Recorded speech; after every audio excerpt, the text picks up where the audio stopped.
Ops, walang mayordama kasi yung mga libro na ginawa ng mga senior player, hindi naman mayordama yung ginamit nilang patakaran na siyang ginagamit ko ngayon sa pagbablog. At kapag nagkaroon naman ng tournament dito, hindi rin pinapairal yung patakaran ng mayordama. Pero yung mga player na yan, na mga gumawa ng mga libro, pag hinamon nyo ng mayordama yun, lalabanan din kayo niyan kung yan ang gusto nyo. Okay, simulan na natin ha, yung laban ng Willie Tukuran versus Erning Gonzaga, yung pang last game or game 6. Okay, tulad nung dati, meron tayong mga viewers na ayaw ng daldalan. Gusto nila ipakita na lang daw kaagad yung labanan. Okay, para sa kanila muna to, panoorin natin.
Alright, sa wakas, nagkatalo na rin. Nung game 1, tabla. Game 2, tabla. Game 3, 4, and 5, tabla, puro tabla. Ngayon sa game 6, nagkatalo na rin sa wakas at nanalo na si Willie. Pero may nag-comment nga pala, si Edwina Gonzaga. Shout out na rin sa inyo. Salamat sa pag-comment. Na ang sabi niya na marami daw nakapanood dun sa laban nila ni Erning at ni Willie dun sa Butuan. Na ang sabi, 10 tabla daw sila at dalawa ang talo, may 2 talo si Willie Tukuran. Okay, pwede yun, no? Posible yun. Kasi ang totoo kasi niyan, yung kopya na binigay sa akin ni Willie, 6 na page lang. Tapos 6 na page, yun, 5 tabla, 1 talo. Siguro, maring ang laban nila, umabot, maraming laban sila na hindi lang naisulat lahat ni Willie. Kaya ang nabasa ko lang, yung 6 na laro at yung 1 talo, yun lang ang inilagay. O kaya, siyempre, iisipin ko na 6 na game lang sila. Pero sabi nila 10 game daw. O kaya, maaari din ganito ang nangyari. Maaring yung sinasabi niya na 10 game na yun, na maraming laban na yun, 10 game tabla, 2 talo si Willie, maaring baka rematch yun. O kaya, baka yun ang unang labanan nila. Ganon. Baka itong video ko, baka ito yung rematch. Yun, di lang natin alam. Ngayon, kung hindi man sila nagkaroon ng rematch, kung yung labanan na yun na sinasabi niya, at saka itong labanan na pinapakita ko, malamang na, katulad yung sinabi ko kanina, na baka hindi naisulat lahat ni Willie. Siguro, yun lang ang naiabot sa akin. Kaya, siyempre, natural lang na iisipin ko na isang panalo lang si Willie. Yon. Okay, itong video na to nga pala, naipost ko na nung nakaraang linggo. Ang kaso nung makita ko, merong mga mali sa analysis ko no? Kaya binilit ko. Kaya itong video na to, edited na. Inedit ko na at itinama ko. Okay, tapos na yung portion para sa mga viewers na ayaw ng daldalan. Ngayon, dito na tayo sa portion na sobrang nakaka-boring. Kasi daldala na, wala nang dama, puro daldal na lang to. Kaya pwede na silang lumipat ng ibang channel. Okay, umpisa na natin. Itong dilaw ang kay Willie Tukuran. Itong blue ang kay Erning Gonzaga. Tumira siya ng 115. Yan. Nag-313 si Erning. Sinubuan, nag-real. Kumain. Pagkatapos kumain din. Ayan, real na. O kagaya ng common na opening, nag-116. 5-1 naman si Willie. O ito pa rin yung common na opening. Nag-7-2. Merong subo, merong dito. Ito yung pinili ni Willie. Yan. Pagkatapos kumain, saka ngayon sinayang. Alright. Sa ibang libro, meron din ganito. Sinasabay ng ganon. No? Okay, pero ang ginawa ni dito, sinayang niya, ay tinabi. Tapos saka kumain. Yan. Tapos nag-5-1, nag-115 para makontrol na itong dalawa. Hindi na may angat. Kaya nag-116. Nag-340 naman. Pagkatapos ng 9-5. 6-1 naman si Willie. Yan. Pagkatapos tumira ng 6-2, kain, 10-2 kain. Ayan na. Yan na sa formada na yan. Ngayon sa ganyang formada, pwedeng itira to. Pwedeng dito, merong ding magpapakain kagad. Okay. Kung halimbawa, tinira to, labanan pa rin yan kapag ganyan ang formada. Pero ang ginawa ni Willie, ito naman, 15-15. Okay, sa ganyang formada, pag sayang, may lansi yan pag nagkamali ka ng pagtatakip. Kasi pwede rin ganito. Kapag ginanito kasi, pwede siyang kumalas, gaganyan. O di luluwag. Kaya siguro hindi ginawa ni Erning na mag 214. Ngayon, kapag nagkamali ka ng ito yung tinakip mo, pag yan ang pinatakip mo, lansi, talo na kagad yung blue kapag yan ang ginawa. Bakit? Anong gagawin? Kasi papakain lang to. Lansi na yan eh. Dadama na siya. Pagkatapos ipapakain to. Pagkain ng ganon, yan. May bahaw. Saka ilititira to. Pagkakain ng ganon, yan kita na yung panalo. Dama doon. Lansi. Kaya pag nagkamali ng takip, talo. Balik ko lang ha. Okay. Dito ulit tayo. Sinayang ng 15-15. Ayun, pinakita ko na pag itong pinantakip, malalansi. Kaya itong tinira ni Erning, siyempre magagaling yun. Kaya alam nila yun. Dito. Pwede rin dito. Yan, mga labanan pa rin yan. Kabilaan pa rin yan. Okay, so ang ginawa ngayon, ito ang pinili ni Willie dyan sa tumira. Ngayon, pwede rin, pagka pinakain to, medyo luluwag na yung yellow. Ang ginawa ni Erning, itong ginawa niya. Nag-8-3 muna. Pagkatapos, sa katinra ng 11-6. Yan. Nag-13-60 naman, para hindi makaganon. Tapos, pag ito naman, may lansi. Pag itong tinira, kaya hindi tinira ni Willie to. Kasi sakto na laban. Ito ang tinira ni Willie. Nag-8-3 siya. Pag ito kasi, pwede siyang lansihin. May tabla din naman sa ganyan. Kaya lang, mas malamang yung talo. Okay, so, pag ang mangyayari, papakain kasi ito. Ganyan ang mangyayari. Ayan. Pagkatapos, saka papakain yan. Pag pinakain na dito, siyempre, obligado yung tres. Okay, so, hindi yan dito dadama. Kasi pag dito dumama, patay yung dama niya. Dito yan dadama. Yan. Ganyan ang magiging resulta. Okay. Ngayon, titignan natin sa formada. Kapag ganyan ang resulta, eto, pag hinayaan niya, may ano siya ng isa, may bahaw. So, kapag dumama dito, pag pinili niyang dumama dito, itong dilaw, pag dito siya dumama, lamang na yung blue. Lalamang na si Erning. Kasi ang gagawin ito, pupunta lang yun dito. Yan. Ngayon, kahit anong itira ng blue, wala na, madelikado na yung dilaw. Kahit anong itira ng dilaw pala, delikado na yung dilaw. Pag dito, talo na. Pag dito naman, dadalaway, malulugi. Pag dito, talo na rin. Pareho lang ang ititira. Dito or dito, pareho lang ang solusyon. Hindi naman ito pwede rito, kasi may ganun, kahit saan siya kumain, patay ang dama. Pag dito kumain, patay ang dama. Pag dito kumain, patay ang dama. Balik ko lang ha. Yan. Pag ito, pareho din. Ito tsaka ito, pareho. Kasi ang gagawin, halimbawa ito yung tinira, papakain lang to. Yan ay papakain. Pagkakain, siyempre, kakain ng atas. Kakain pa yung dama. Pagkakain ng dama, saka papakain to. Yan, makikita na, matatatlo. Antimano, talo. Kaya, hindi ginawa ni Willie yung mag 10-6 muna, ay 10-5. Okay, balik ko lang ha. Okay, ituloy pa natin yung konting variation, lagyan natin ng konting variation. Kanina, pinakita natin na pag dumama doon, lamang na lamang na kasi ititira dito. Halos talo na talaga. Balik ko lang ha. Ngayon, kung dito naman siya dumama, okay, ngayon kapag dyan naman siya dumama, eto, obligadong umalis. dahil mamamatay ang dama, may pakain ng ganon. No? Okay, hindi naman siya pwedeng tumira dito dahil patay ang dama. Gaganon lang yan, no? Papakain yung dalawa. O, mamamatay yung dama. Balik ko lang, ha? Yan. Hindi rin siya pwedeng sumingit dito. Dahil pag sumahis dyan, patay din ang dama. Papadalawa lang to, oh. Pag kumain dito, patay ang dama. O, ganyan ang mangyayari. Okay, balik ko lang, ha? Ngayon, kung halimbawa, yung isa naman ang pangkakain, ito naman ang pangkakain, kasi hindi naman obligado ang dama, di ba? Mamimili. Pag ito naman, lalong delikado, oh. Kakain yung dama dito, dalawa. O, wala na siyang dama, patay na. Balik ko lang, ha? O, kaya sa ganong punto, hindi siya pwedeng pumunta dito, hindi rin siya pwedeng lumagay dyan.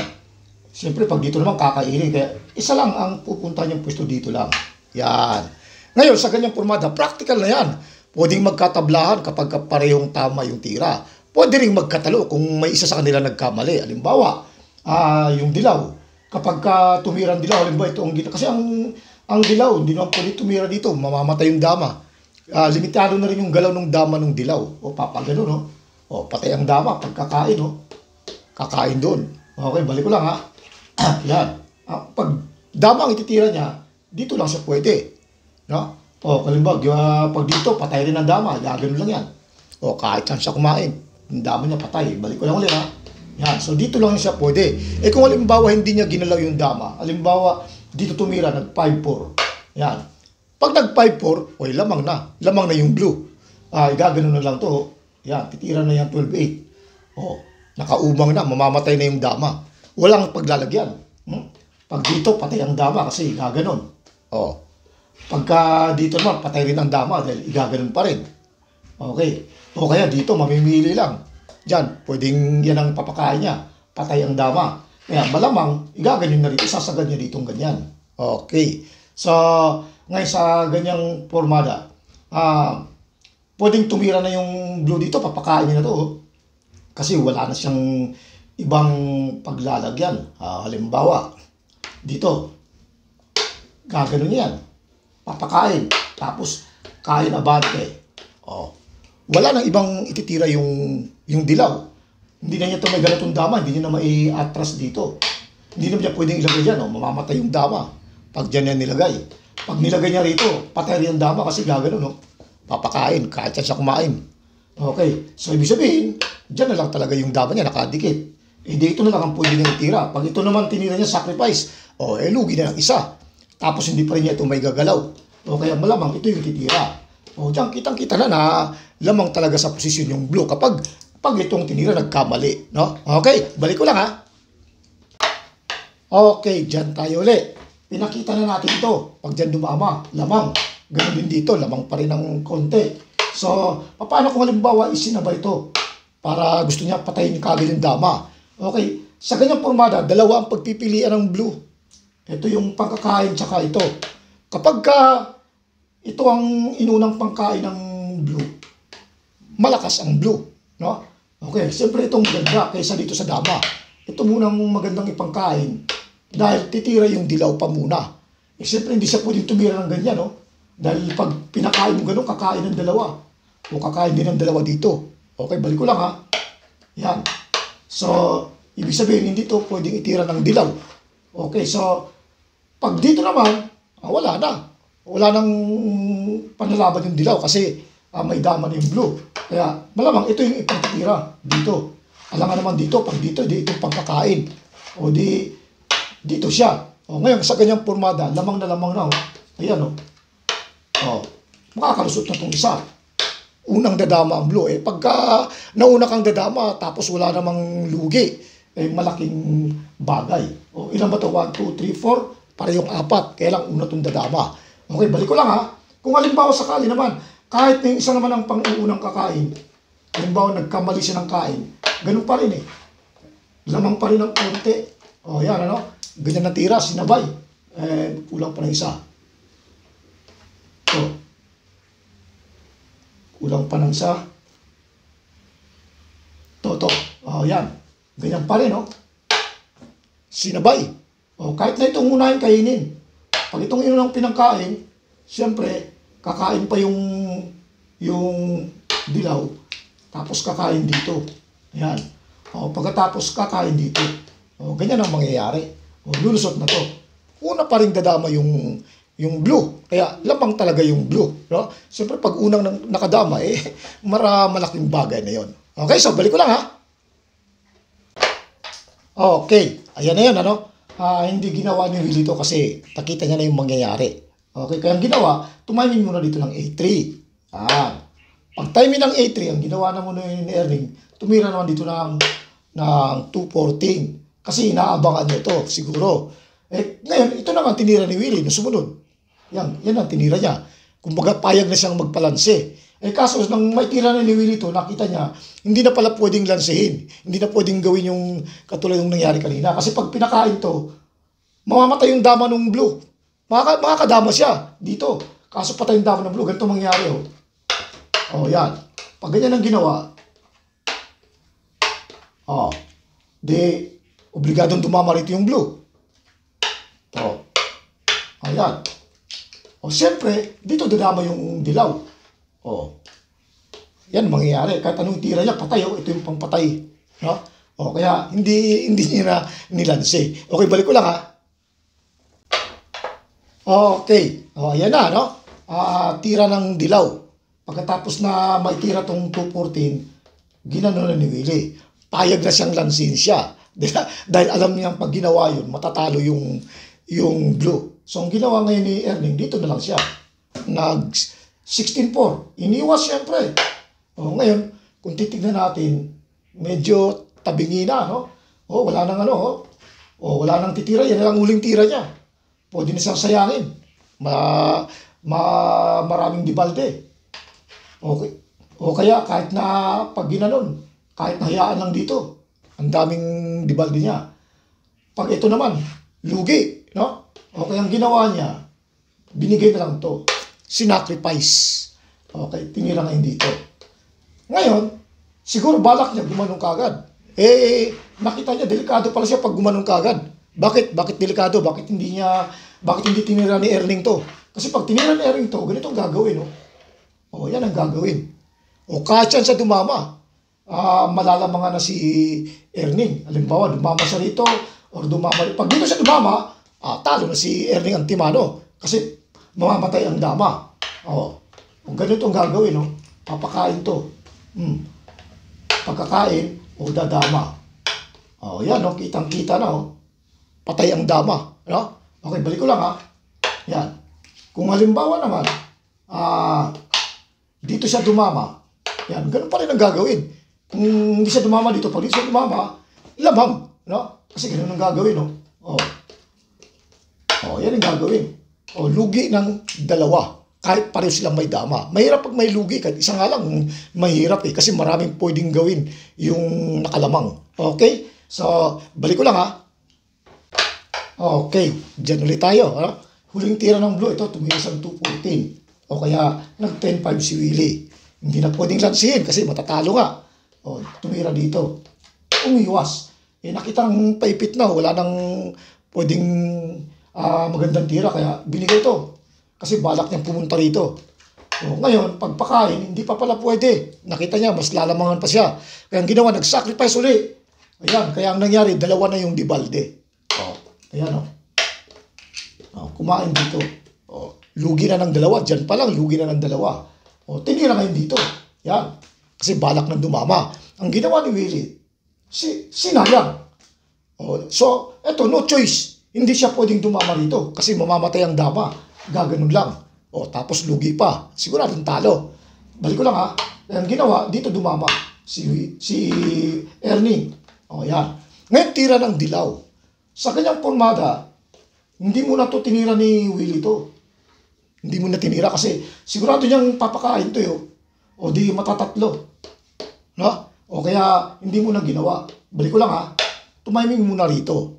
Yan. Okay. Pagka-timing, tira ng blue. Pag tira ng blue, so, pag itong tinira, siyempre dito na yan. Lalo magkakandirap-hirap. No? Dalawang lugi, tapos may dama pa. Balik ko lang ha. Kaya ang ginawa, tumiming din muna si Erning dito sa 12-8. Pag timing ni Erning sa 12-8, sa kanya ngayon ito pinakawalan ito, itong 3-14. Okay na pwede nang lansihin. Ngayon, dyan sa pormada na yan, wala nang ibang magandang tira. Kasi pag gumanon, dito rin siya. Balik ko lang ha. Kaya ang ginawa niya, ito na lang. Dalawa, para kahit paano makakabawi ng isang pitsa. Kumain. E di, siyempre, dama na to. Yan. Ngayon, pagkadama, ikakain ng 3. Yan. 1, 2, 3. Yan na. Yan ang ganyang formada. Ngayon, tira ng dilaw. Ang ginawa ni Willie, ang tinira niya, itong 215. Yan. Kasi wala nang ibang tira ang blue. Siguro dahil sa maraming game na yung nagdaan, baka nahilo na talaga si Erning, ano? Hindi na, tinalo na sa resistensya. Yan, kung titingnan natin, walang ibang pwede tira. Pag dito tinira ang dama, patay. Patay ang dama, gaganon lang. Okay, balik ko lang ha. Walang ibang pwede tira. Pag dito kakainin, dito kakainin. Pag doon kakainin. Pag ito, madadagdagan na yung lugi, lalong patalo na. Yan ginawa ni Erning, dito siya tumira. Yan. Ang kaso, may ano pala doon, may nakakombinasyon na pala, pinakain dito. Yan. Pagkatapos pinakain doon, patay ang dama, lugi siya ng isa. Ganyan ang nangyayari. Hindi pa umabot ng damahan. Kasi dahil dito, pag tira ng 8-3, tinira na kagad yan. Pag dito, ayun na, dumama na doon. Kaya, natalo si Erning sa part na yon sa game 6. Okay? So, dahil last game na yon, hindi na nabawian. Okay? So, bago tayo magpaalam, shout out muna tayo. Okay, bago tayo mag-shout out, pag-usapan muna natin yung tungkol sa libro. Baka meron kasi sa inyo dyan na gustong bumili ng libro. Katulad ng mga pinapakita ko sa mga tutorial. Yung 115 versus 214 mula sa aklat ni Boy Inchik, meron tayo niyan. O kaya gusto nyo ng 313 second move mula naman sa aklat ni Gusting, meron tayo niyan. Comment na lang kayo at pag-usapan natin. Kasi kapag gusto nyong gumaling yung duno nyo sa dama, napakalaking bagay talaga ang merong libro. Kung yung manonood nga lang kayo ng video kahit pa paano may natutunan kayo, hindi ba? Di lalo na kung meron kayong sariling libro. Ngayon, huwag niyong isipin na bakit ako, ang dami kong libro pero hindi ako gumaling na katulad nila ni Joy Pagadian at ni Willie. Kasi tumigil ako. Nung unang mga araw, talagang nagpupursige akong mag-aral itong dama. Kaya lang, katagalan, napapabayaan ko kasi yung trabaho ko. Kaya tinigil ko na yung pag-aaral ng dama. Kaya lang, ang masasabi ko, iba na yung dunong ko, iba na yung skill ko sa dama noong sa wala pa akong libro. Kaya ganun din mangyayari sa inyo. Kung gusto nyo umangat pa, meron tayo niyan. Okay? Okay, shout out dito kay G-Pray Labo. Rolando Sandual ng El Nido, Palawan. Yes. Pisio Kabugan ng Gindulman, Bohol. Winston Calata, alright. Ruben Gaum ng Tagum, Davao. At kay Gilbert Enoch, yes. Okay, dito naman kay Oscar Amakin ng Panglao, Bohol. At kay Gilbert Respicio, yes. At dito naman sa mga nakabili ng ating libro, si Jason Lumiares, isa sa nakabili ng aklat ni Boy Inchik. At dito naman kay Ginelito Abale, 2 libro ang kinuha niya, yung kay Boy Inchik at yung kay Gusting. Alright. Okay, shout out naman natin yung mga YouTuber gaya nitong si Philippine Damat Tutorial, ang channel ni Willie Tukuran. Alright. Sa kay Kadamista TV, ang channel naman ni Joy Pagadian. At dito naman kay Dodo Muslim TV Vlog. Okay. At kay Dama Maestro. At dito naman kay Pinoy Dama Channel. Yes. At ang ating legendary Grandmaster, si Boy Dalagit. Marami itong pinapakitang gaganda. Subscribe niyo siya. Meron din tayong libro mula kay Boy Dalagit. Inaalok ko din yan sa inyo. Okay? Maraming salamat sa inyong oras.